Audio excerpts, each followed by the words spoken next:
নমস্কার বন্ধুরা, কেমন আছো তোমরা? আজকে আমরা বানাবো বেগুন দিয়ে ইলিশ মাছের পাতলা ঝোল।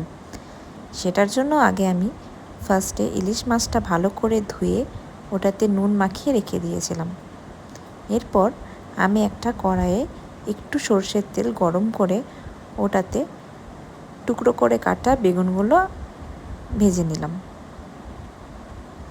বেগুনগুলো একটু লম্বা লম্বা কেটে নিতে হবে।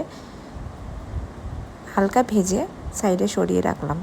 এবার আবার একটু কড়াইয়ে সর্ষের তেল দিয়ে ওতে কাঁচা লঙ্কা চিড়ে আমি ফোড়ন দিলাম।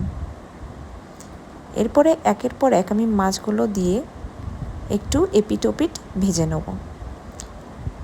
মনে রাখবেন, ইলিশ মাছ কিন্তু বেশি ভাজলে তার টেস্ট চলে যায়, তাই হালকা আমি ভেজে নেব।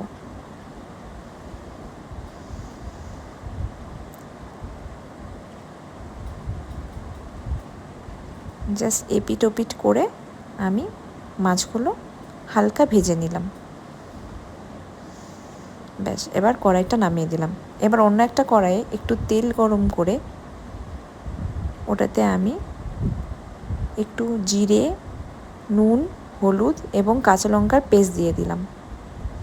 সামান্য একটু রেড চিলি পাউডার দিয়ে দিলাম।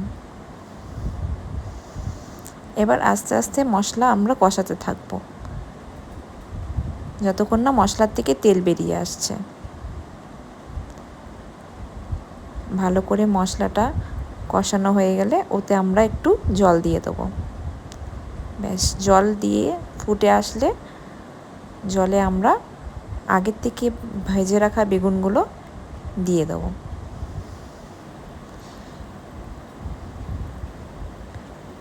ব্যাস, একটু পরেই ফুটে উঠে আসলে আমরা সেই আগেকার ভাজা মাছগুলোর ওপর পুরো ঝোলটা দিয়ে সেটাকে আবার একটু ফুটিয়ে নেব। দেখতেই পাচ্ছেন যে এটা একটা পাতলা ঝোলের রেসিপি, যেটা খুবই টেস্টি। আমাদের মাছের রেসিপি তৈরি, ready to be served, and it is very delicious and healthy.